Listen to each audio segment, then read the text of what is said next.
Should we dive into nuking Japan then? You probably should have put that a little bit better. Yes, that one might end up in the context. Right. So Connor and I recently went to see the Ken movie, and that was really good, wasn't it? It was slightly spoiled by that Barbie movie that they were playing at the same time, but the Ken movie was good. Anyway, so there's a lot of fuss about that one, and the other one was that Oppenheimer one. Yeah, I haven't seen that. Yeah, right. You have? Yeah, it's I mean, it's all right. Right. It's one of those films I admired more than I enjoyed. Right. And the problem is they kind of really they skimped on the science and instead put in loads of stuff about how people were mean to communists in the 1930s and wasn't that awful. Yeah, well, I so what I've heard, you'll be able to vindicate this for me, because obviously I feel very justified in only seeing the Barbie film and not Oppenheimer like a true man. Didn't they underplay the actual involvement that Oppenheimer had with communists? Because the woman that he was seeing before he got married and then had an affair with was a communist. His brother was a communist. He kept going to communist dinners, paying members of the Communist Party. So they do show all that, but then they sort of make it sound like he wasn't a communist. He just happened to be there. Right. Yeah. So there's all that. Big doubt. But anyway, it got me thinking about the bombing of Hiroshima and Nagasaki because, of course, that film came out in time for the anniversary, which we had last week. So I thought I'd get into that. So I started with a Twitter poll, just fresh to see what people's general impressions were. So, do I have to press a button? Let's have a Yes, it's the next. There we go. There we go. Right. So here is a Twitter poll that I did. So I just asked people, in August 1945, if you were US president, do you believe you would have given the order to use an atomic bomb on Hiroshima? A slight lead for yes, but basically sort of 40% yes, 40% no, and 20% I don't know. And then, let me find the button. And I also did that one, which was the second bombing on Nagasaki 3 days later, and that was a sort of clear majority for no. Now, actually, on this, so I've been doing my reading on it because there is a sort of built-in assumption that people have about what happened in the narrative, but it turns out actually a lot of that narrative is just bunk. Right. So there's a lot of common misconceptions about it. And actually it's really complicated when you get into it. So actually on this one, I come down to I don't know for the first one, but a clear no for the Nagasaki 3 days later, because that was a bit harsh, that one. Right. Because you've got to bear in mind, it's like the drive from Tokyo to Hiroshima is, even on modern motorways, to get there and back is a full day. Right. And this was in 1945 while there was a war going on. Yes. So, and plus nobody had ever seen a nuclear bomb before. So they kind of needed to check it out. And 3 days just wasn't long enough to figure out what happened and accurately report back. But yeah, so that's sort of where I stood going into it. Anyway, so I've been doing my reading on it, and is it not worth doing our usual plug before we dive straight into the thing as well? Oh yes, yes, because this actually tailors into my position on it, which is a bit of a fence sitter because I'm not sure where I stand. But I will say that the firebombings of Tokyo were fairly ruthless by comparison, and they were. I'd compare them to the firebombings of Dresden, obviously, by the Allied side on civilians, which was unwarranted and wasn't targeting military bases, but was indiscriminately just killing children. Oh, yeah. Bit intense, that. And so a little while ago, this was the second part of my discussion about the Studio Ghibli films. Funnily enough, did you know, I sent you a Twitter thread on this, but lots of people might not know, that the reason that anime exists is because the Japanese government funded animated war propaganda in response to Disney's one. And they created the parent company that Miyazaki ended up getting his first job at and then went on to found Studio Ghibli. So if Japan hadn't entered the Second World War, you wouldn't have had anime at all. Right. I'm not an anime fan. I just like the Ghibli films. This was our discussion about Grave of the Fireflies, which is the animated. But I like that because you talked about the psychological impact that the bombings had on the Japanese, which is reflected through modern culture. Yes, absolutely, yeah. And if anyone hasn't seen Grave of the Fireflies, I recommend it. You'll have no tears left. It's brilliant. Yeah, so check out that stream. So yeah, that's absolutely right. So, but I mean, let's cover the raw numbers on this. So the casualties in Hiroshima was something like 130,000 civilians killed. A lot of them not initially. I mean, a lot of them did die initially, but it was the radiation that got a lot of them afterwards. And about somewhere between 10 and 20,000 soldiers. So there was a military presence there, but a hell of a lot more civilians than the military. I mean, if Hiroshima and Nagasaki had been primary military targets, they would have already been bombed through the firebombing that you mentioned just a minute ago. They weren't. They were very sort of tertiary targets. And Nagasaki, you're looking at about another 80,000 killed, within the like 6 months, because of the radiation. So those weren't killed initially, and something like only 150 soldiers, because that was really a very minor military establishment. We got some images that we can show. So yeah, so this is the first one. This is Hiroshima before and after. Right. So I mean, there were many photos that I could have shown for this. I could have shown some close up, and there were so many photos of bodies and people partially burnt that it's just so horrific. I just could not show it on a show like this. But you look at that sort of aerial view, you got a city there before, and the other half of the picture, of course, is just a completely empty space, and it gives you some sense of the sheer scale of this thing. And that's another thing that I keep coming back to when reading the history on this is when we talk about it now, we talk about the decision to use the atomic bomb on Japan and so on, and Japan's slow initial surrender after the use of the bomb. We have to remember these days we know exactly what a nuclear bomb is. Truman didn't know what he had. I mean, everybody at the time thought it was a very big bomb. They got that, but they didn't quite understand what it would do to people. Yeah, what it would do. And I mean, initially the US authorized the use of bombs basically as they became available, and they thought they were going to have to use between 4 and 8 bombs. And it was only after Truman saw the images from the first 2 bombings that he said, okay, no further bombs unless I specifically order them. So he wasn't ruling out using further bombs, but he just didn't understand how powerful it was. And likewise with the Japanese, they had been bombed a lot. So we talk about, actually, let's go to the next one. That's Nagasaki, again, an aerial view before and after. So you can see a bustling city there and then just an empty score. I mean, it looks like the surface of Mars for those listening. Then I also wanted to show this. That's actually Tokyo, and that's what you're talking about. Yes. So that was that firebombing. So I mean, the story behind that one is initially the British were all about using precision bombing, but then the Germans, they started doing area bombing against us, and depending on which side you're on, depends on the terminology. So when the Allies do it, it's called area bombing, and when the Axis did it, it's called terror bombing. So the Germans started terror bombing us, and so we dropped precision bombing and went to area bombing. So we started killing a lot of civilians as well. And when the Americans entered or started bombing Japan, they initially looked at what we were doing with our area bombing and saying, "Oh no, there's no way we're going to do that. We're going to take out military targets. We're going to use precision bombing." Anyway, that lasts a couple of weeks as they find out just how difficult it is to distinguish. And also the practicalities of how low you have to fly to pick out the difference and all that kind of stuff. And it wasn't long before the Americans were doing area bombing as well, or terror bombing, if you wanted to call it that. But for those listening, this is a section of Tokyo.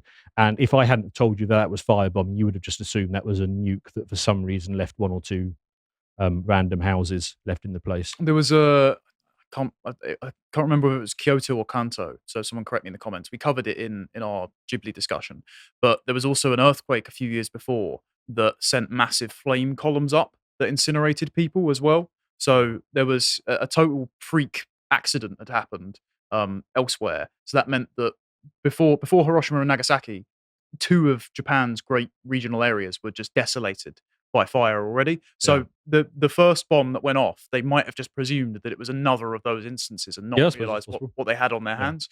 And also the other interesting thing, so I was listening to the Rest is History podcast with Tom Holland, and they did a 2-parter on Oppenheimer's life. And they pointed out that Oppenheimer wasn't one of the only German Jewish scientists that worked on the Manhattan Project. There are actually quite a lot of them. And the impetus for the Manhattan Project was initially to use it against the Nazis. They didn't realize that they would surrender as they thought they were building it for that. Yeah, exactly. So actually, the nuclear bomb was transposed onto the Japanese problem. It was a solution for a completely different enemy. So you ended up using it on not the intended target. So that's another fraud. Yeah, well, the whole initial impetus for developing the bomb is because we have to, because Germany's going to get there first if we don't, because the Germans actually had a really strong suite of physicists like Heisenberg and a whole bunch of others. So it was logical to assume that they could have got there first with the quality that they had, but they just didn't put the effort into it that we assumed that they were.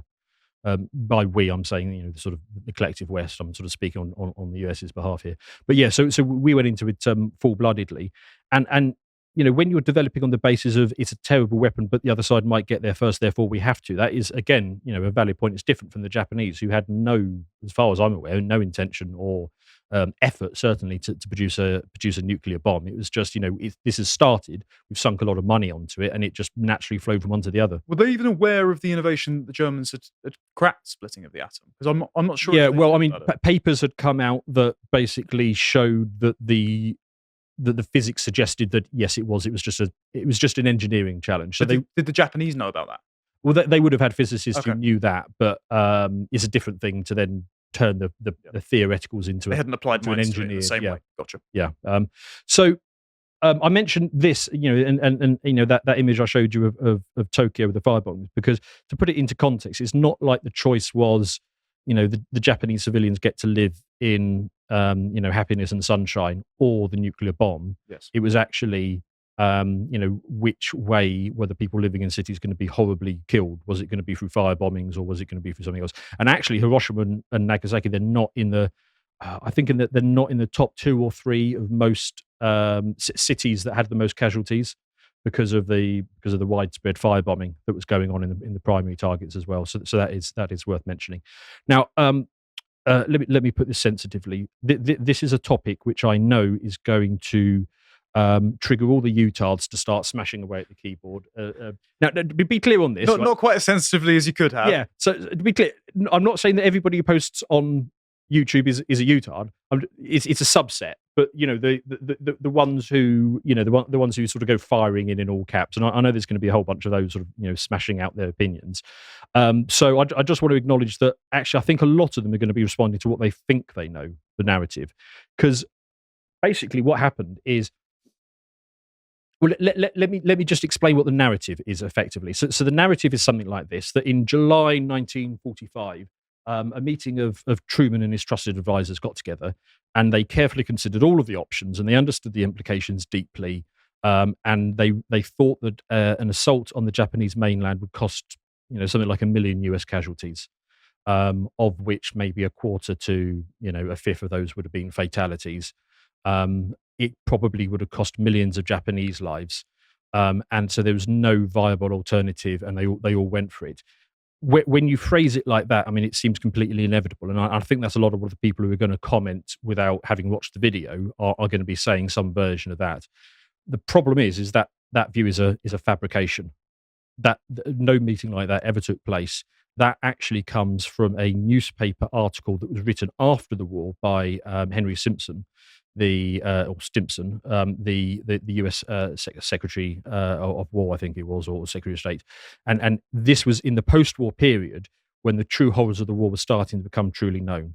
So the crimes of the Nazis in Eastern Europe were becoming known. The scale of the Japanese war crimes were becoming known, and it would have been a very inconvenient narrative if the US also had had its own war crimes to answer for. Yeah. So there was a strong need to provide that sort of justification as to why that wasn't the case. The discussion of this, by the way, is in no way to diminish the Japanese actions in China and South Koreans and Unit. I think it's 343 that were 731 or something like that. 731. Yeah, 343 is a complete. I think 343 is a game. Yeah, and the Japanese Navy. They committed horrendous crimes, but that was Japanese military men. It wasn't it wasn't toddlers and women in Nagasaki and all that kind of stuff. But there needed to be an argument as to why the US hadn't committed a war crime, and so that's when you started to get these post hoc justifications. And actually, that wasn't how it went down at all. So there was never any deep consideration on the US's behalf about whether they were going to use the bomb. It was just we've been building it, and when we have a target, we're going to use it. There were no position papers on the implications of a world after which this has been done, or the effect on civilians or anything like that. That just didn't come up in the meetings, and we know that now because minutes have been released from the meetings, and we understand that was not a consideration. Also, it's just not the case that Japan would have fought on endlessly. Japan was well aware that it was beaten at this point. And there were different factions in the Supreme Council, and the only question came down to how and on what terms they were going to surrender. Even some of them, there was a small number of hardcore militarists who were holding out for some fantasy notion that they could get the Soviets to enter on their side, but that was really all they had. The emperor himself, he was he was talking about, okay, maybe we can get one more military victory and then we can get better terms. And basically the Supreme Council, they were sort of locked into this sort of indecision about how they were going to surrender and what terms they were going to get. And actually, the real sticking point was the US's insistence on a unconditional surrender. So they wanted an unconditional surrender. The primary reason they wanted that is because the experience of beating Germany in World War One, that was basically done through negotiations rather than being beaten on the battlefield. And then Hitler was able to say a few decades later, we were betrayed in backroom deals. Germany was never defeated on the battlefield. So they felt it really important to have that unconditional surrender. Decisive victory that then exactly couldn't lead to rearmament of Japan down the road. And the expansion going beyond that. Yeah, absolutely. But the issue that they had is that then implied that the emperor himself could be put on trial and possibly executed. Now, for the Japanese, the emperor is somewhere between the Queen and Jesus in terms of their sort of cultural significance. And you can just imagine, let's say, the Cold War never went this way, but let's say the UK got into a war with Russia during the 1990s or something, or the late 1980s, over Western Germany or something like that, and we had lost that war. And the terms of surrender was that the Queen was going to be put on trial and beheaded. It's like no way are we accepting that. It would have been a real sticking point to pressing on with this. So and again, it's one of those frustrating things. The Japanese weren't clear about asking for that as to be an exemption, because they probably would have gone for that early if they could have done. And the US probably should have offered it, but they didn't want to be seen as softening their terms or being weak. So it was this really unfortunate sticking point on both sides about this. And the funny thing is of course the US, they actually they didn't remove the emperor once they had won with their unconditional surrender. So it's just so sad that was a sticking point, and that dragged things out and afterwards. And also you then got this narrative build up afterwards, which is another thing I will notice from people who comment without actually watching the video first, is that the emperor was basically uninvolved, like he was just this background figure. He's completely passive. Again, with modern document releases and so on, what we know now, that's not the case. Actually, the emperor was very involved, but it suited both sides after the war to say that he was a very passive figure, because that way it explains the US's decision to not put him on trial and execute him, which would have been a real sticking point. So look, and I will just say, just to any viewers who are thinking, oh, Dan's gone a bit soft and lily-livered and a bit hippie, peacenik over all of this stuff and all these equivocations on this, I will just throw at you some other names of some hippie peaceniks who were against the dropping of the bomb. So hippie number one is going to be General Dwight D. Eisenhower, who later became president. He was against the dropping of the bomb. And another one was Admiral Leahy, who was basically the commander of the US fleet in the Pacific. He was also against it. So it's not like that. I mean, and to be fair, again, when you get really down into the detail, they didn't fight that hard all the same for it. So the US was just sort of wobbling towards all of this stuff. I am going to recommend a book. So I read a few books on this, and people put forward various arguments. That's quite a good one, actually. This Prompt and Utter Destruction by Samuel Walker. It's good because it's very, very balanced. You could basically read that and then come to either view as to whether it was justified or it wasn't, or the view that I came to, which is it's just too bloody complicated to come down firmly one way or the other. Part of the problem as well, and this is I can understand what you're trying to do here, is look at each of the constituent parts and how likely it was for the bomb to be dropped as an inevitability to conclude the war, rather than just making a motive argument of lots of people suffered.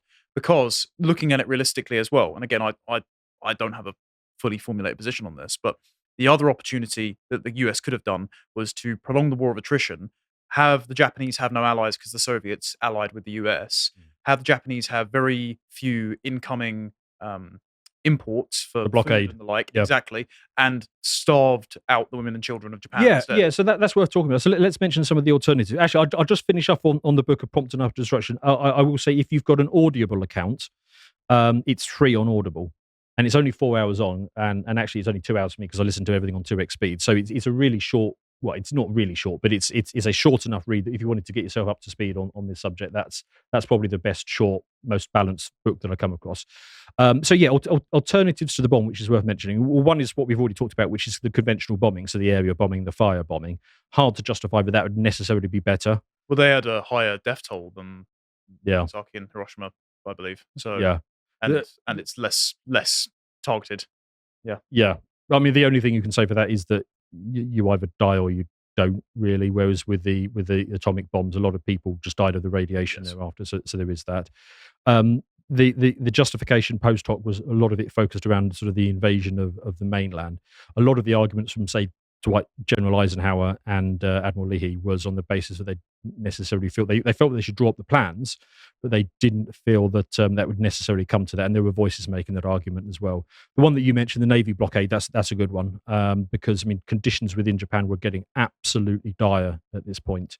So a blockade probably would have affected it as well. And remember that apart from the most hardcore elements of the Supreme Council or the Imperial Council, is that they all knew they would beat, and it was just a matter of time as well. So. They would have been wary about kamikaze pilots hitting their ships though stationed around. Yeah, there is that, and to be fair, I think there was the USS Indianapolis. I think it was that got hit, and then it was just horrendous. Like 1,000 sailors went in the water, and then like 800 of them got picked off by sharks.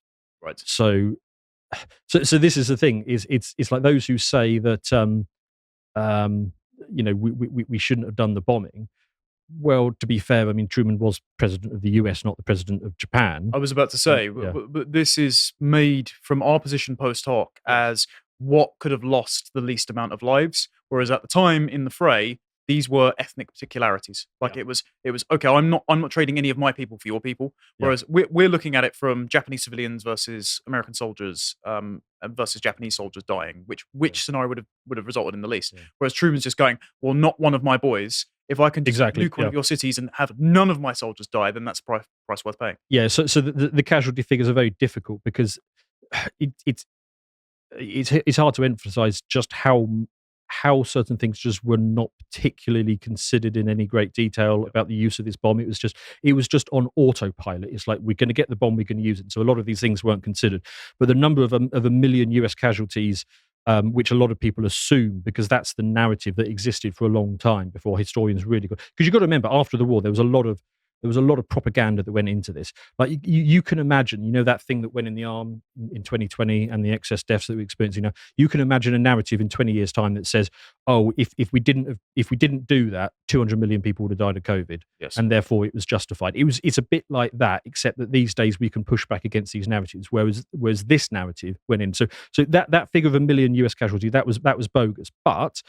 All the same, the admirals and generals were giving numbers of sort of around maybe 30,000 US fatalities for the initial phase of the invasion, 120 maybe casualties.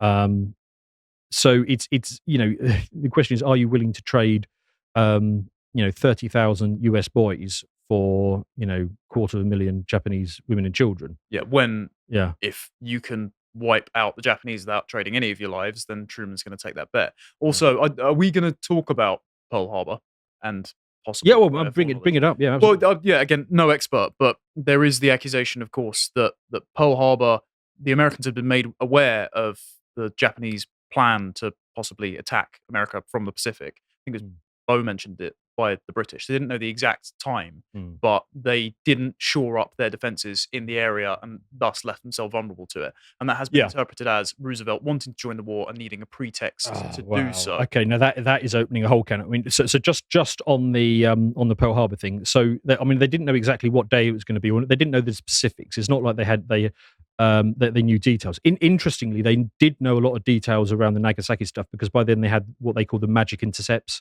It was a signal intercept system. So the US knew that Japan was on the verge of surrender when they went ahead and did this anyway. So that's one of the main charges against them on this. But at the time of Pearl Harbor, they didn't have that signal intercept capacity. So they didn't know exactly when Pearl Harbor was going to get attacked, but they knew enough to remove all of the carriers. Yeah, it was a sore spot, but they left it vulnerable. Yes. Yes. And that gave them the opportunity to then enter the war against Japan. But there is a whole can of worms about things that US is willing to do, including sacrifice its own people in order to get into war. I've been thinking about doing a Broconomics on USS Liberty. And Operation Northwoods and stuff like that. All the agent provocateurs leading up to 9/11. But I will most definitely put on a list. I need to be checking the brakes every time I get in the car. But I think it's worth mentioning, just because, of course, Truman himself is making the calculation of, I want the war finished with. because he didn't Yeah. even make the decision to go into it. He was Yeah. the cleanup crew from FDR, obviously as well, clinging onto power for as long as he did. Yeah. I probably don't have time to get into any great detail of this. I know you, me, and Bo talked about potentially doing an epochs around this at some It point, would be which interesting. I think would be interesting. But yeah, what actually triggered the end of the war was the Soviets entering the war against Japan, because I think it was, so you had Hiroshima, then you had 3 days, and then you had Nagasaki, which I have to criticize, because 3 days wasn't enough time to digest. For people who'd never seen an atomic bomb before, 3 days was not enough to digest this. But even after Nagasaki, I think there's still a sort of 5 or 6 day period before the surrender comes. And actually, the surrender comes immediately after the declaration of war from the Soviets against Japan, because that even the hardest core militarists at that point had nothing to hang their hat on, because they were holding out for the Soviets entering on their side. So that demolished it. And to be fair, the reasons why the Soviets entered with the war when they did was because they saw that the bomb had been dropped, and they were like, "Oh bloody hell! The Americans are going to win this soon. If we want to get our land grab in Asia going on, we need to get a hustle on." Because originally, and again, I can only touch on this, otherwise I'll be going too deep. But there was a conference before where Truman, Churchill, and which one did I miss? Stalin. Stalin, yeah. Got It's to not Yalta, was it? was Was it the one- Potsdam? I Was think it? it was. Oh, okay, right. Potsdam. So I know there were 3 of them. Yeah, and initially, basically, they went into that. Well, Truman went into that desperate to get Stalin to bring up his invasion. But once he found out that the test for the bomb had gone well, he then suddenly backed off completely, because he didn't. Because then all of a sudden it flipped. They didn't want the Soviets to get involved, because they didn't want them grabbing land. Yes. So it turned around. So actually, as much as anything, the justification for the US using the bomb was to stop the Soviets grabbing territory by they wanted to all of a sudden win directly. There was never any consideration of the effect of civilians. But to be fair, Truman, he did think about that afterwards, like I mentioned. So it is an incredibly difficult subject. I just found it, after looking into this in some more detail, I just found it too difficult to give a straight yes or no, it was justified or it wasn't, because it is against a backdrop of absolute horror that was taking place at the time. And I could construct an argument either way. I could construct it on moral grounds, because Japan was absolutely no threat to the US at this point. Even Hawaii, it was no threat to them, because Japan had been so degraded. But then, the other hand, you need to sort of take out that militaristic government, because otherwise they can rebuild and so on. And you could have a Second World War type thing. But with the Germans this time, the Germans were beat and then they came back, and so you didn't want that sort of situation with Japan brewing. So I mean, there is all of that. So I would encourage people, if they're interested in it, because it was a sort of significant event, go and read that book that I mentioned earlier. That's a good one. Give me your thoughts in the comments. And actually, what I'm going to do is I'm going to put up a new Twitter poll. So that's my that's my Twitter, KingBingo_. For some random reason. So I will try and put that up just as the new poll up, just as this comes out on YouTube, which I think is like 4 o'clock or something. So I'll link it to this video. So I'll see if the people who watch this video have been swayed one way or another. And we'll put it up on there. The only other thing I did want to say is sort of later reflections on the use of the bomb. Horrific as it was, as awful as it was to be using these weapons against civilians and all the rest of it. Where do we stand today? And I have to notice that, because we had such a visceral demonstration of the atomic weapons on cities against civilians, it was seared into the consciousness of even the elites. Because you have to acknowledge the US and the Japanese rulers at the time were completely indifferent to the suffering of, well, the US were less indifferent, but the Japanese leaders were certainly indifferent to the suffering of their own people. This is a common problem with the elites, is they're just indifferent to the people. The use of the bomb ensured that, perhaps it was a big contributing factor to them not being used again. So Nagasaki was the last time a bomb had been used in anger. So you have to bear that in mind, that maybe the legacy of this is a better world came out of it. The other thing that I mentioned is, I'd be interested in any Japanese comments in particular on this one, is what has it done to Japan today? Because you have to remember that the government the Japanese had in the 1930s was a horrendous government. I mean, they were fascistically, militaristically awful. I mean, truly an awful government. If they even suspected you didn't love the emperor enough, you disappeared and got tortured to death. It's basically discontinued Shinto as a state religion, so now it's a Yes. set of practices. Yeah. Also, and again, I'm not an anime aficionado by any means, but so throughout lots of their content, their animated content, the threat of the bomb looms large. You can see a literal mushroom Yeah. cloud explode in Nausicaa, Yeah. Valley of the Wind. There's in the opening of Fist of the North Star in Akira. All the city, New Tokyo gets blown up. In Akira. It's deeply seared into their but they have moved from being a militaristic people to being a drawing Hello Kitty as Yeah. Dave Chappelle. I mean, and you know, we often cite Japan as a model for the world because, you know, I am confident that in 100 years' time, Japan will culturally exist. I'm not, because of demographics. Well, the demographics are declining, but it's all Japanese. Whereas you have no faith that Western culture will still be here in 100 years. So they today are a sort of peaceful people at ease with themselves. Yes. They are culturally homogenous. They are ethnically homogenous. I mean, I would rather have Japan's problems of demographics than our problem of cultural invasion. Yeah, I'd rather have my former Prime Minister, rest in peace, Shinzo Abe, have to tell young people to have sex than to tell migrants to stop raping the native population. Yeah. Yeah, exactly right. So, it's a really complicated one. So for people who watch the video, please do comment on the poll on Twitter to see where you stand on this. And I'd also be very interested if we got any Japanese viewers for their sake on this. But it's a very difficult subject, but I think it's worth acknowledging for the anniversary that we just had. Thanks for watching that segment from the podcast The Lotus Eaters. I hope you enjoyed it. If you'd like to support the work we do here, you can subscribe to our website for as little as £5 per month to get access to all the premium work that we have on there, including the most recent episode of Bo's history series Epochs, which is episode 119, where he's talking about the fall of Rome. If you'd like to catch up with what Bo is doing, you can follow him on Twitter at HistoryBro1. Thanks again for watching, and goodbye.